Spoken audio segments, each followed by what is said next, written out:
So in this video, we'll discuss my 3 biggest issues this past training season, as well as how I fixed them. And that way you all can learn from my mistakes. Remember, a smart person learns from the mistakes, a wise person learns from the mistakes of others. So let's be wise and let's get some out of it. This is not only gonna save you the heartache and the issues that I went through, but also a lot of time. So let's take advantage of it.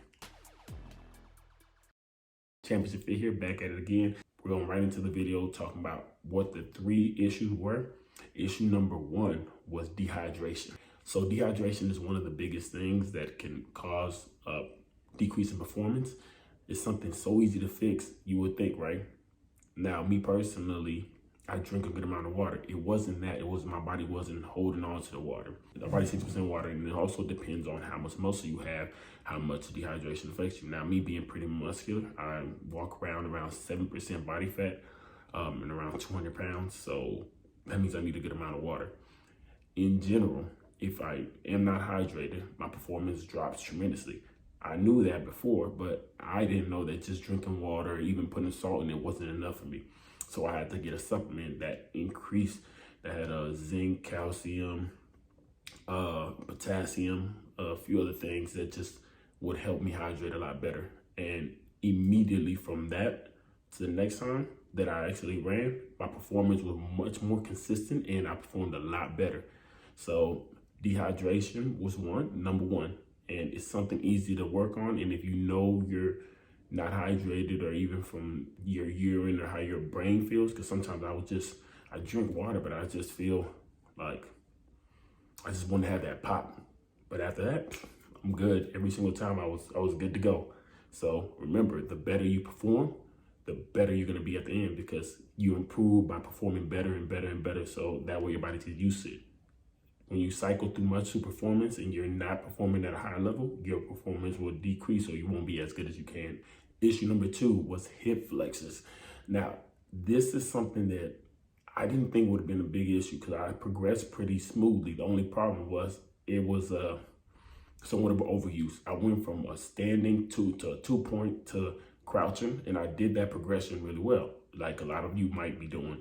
But the problem with that is that you can still overdo it depending on how many crouch and starts you're doing within a week. So going forward, how I changed it and I adjusted it, I went from crouching all the time to going 2-point stance for majority of the time. And then my hip flexor started to improve, but it was destroyed for a while. I even ran and hit like my fastest time of the season with a messed up hip flexor. It was annoying. It was annoying. Thing to fix it, alternate legs. So start from a 2-point stance and then alternate going from off the right leg and the left leg, which is something beneficial for me as well, because it helped me a lot going into the season as well as finishing off, because the rest of the time I really couldn't go crouching anymore. I only went crouching when I had to run. But other than that, I was 2-point stance and it gave me a little rest. So it's more of an overuse injury in itself. So if you're dealing with anything in the hip flexor, definitely take your time off to let it recover. Do your hip flexor strengthening exercises, your mobility. Besides that, alternate legs, and you should be fine with that, or you should see some improvement and balance in your body. Don't overdo crouching starts, even though you want to practice what you do. Overdoing the crouching starts, especially same leg, same arm, same leg, same position, 3-point stance, whatever it may be, it's going to cause more issues than good. So yeah. Number 3, the one that affects a lot of sprinters and just athletes in general, but mainly sprinters, that from my experience, is the Achilles. This is something I've been battling on and off for the past few years. With this one, it never was an issue before because my Achilles wasn't working like it needed to. Once I started using it how I needed to and activating my calf muscles and using my elasticity, that's when it became an issue. So it's one of the things that if I didn't use it, it wouldn't affect me, but I also wouldn't perform as well.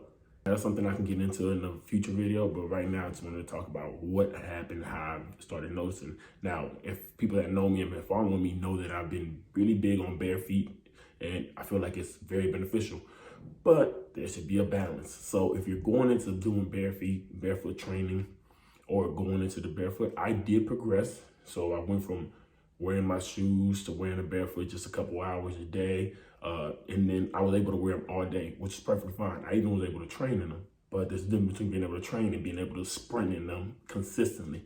And that's where I had the issue. So the more that I started sprinting on it, the more the Achilles tendon was getting overworked. Now, quick correction for that. I'm not a big insoles person. I know some people will be like, oh, you need to put your insoles. I'm not really huge on that, but I did go into getting my Adidas and I ran in those, and it kind of took I don't want super thick ones, but the Adidas Boost Tempo, that's the one that I use. It will help me out a lot, and it helped me balance out a lot of my training. So I was able to still attack the ground, be able to put a good amount of force into the ground without affecting me in a negative way. My Achilles wasn't hurting, so it gave it time to recover some if I was still training. And then afterwards, after the season, took some time off. Remember, when you're looking at Achilles pain, the surface that you're running on is huge, as well as your footwear.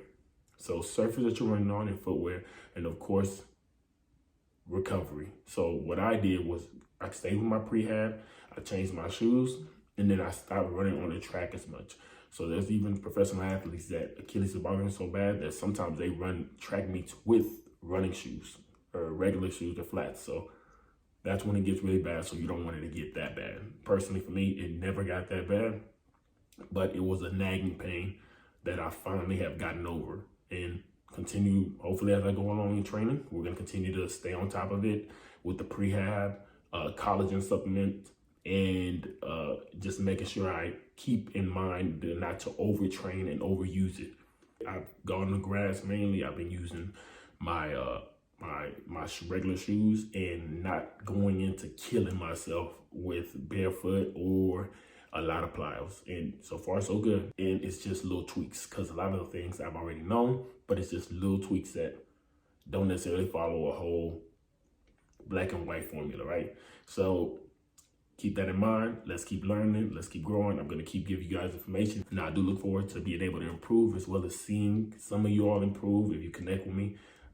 Social media is still going to be up there. If you like the type of content, consider subscribing, like, share with somebody you feel like it's going to help, and even comment. All right. Until next time. Peace.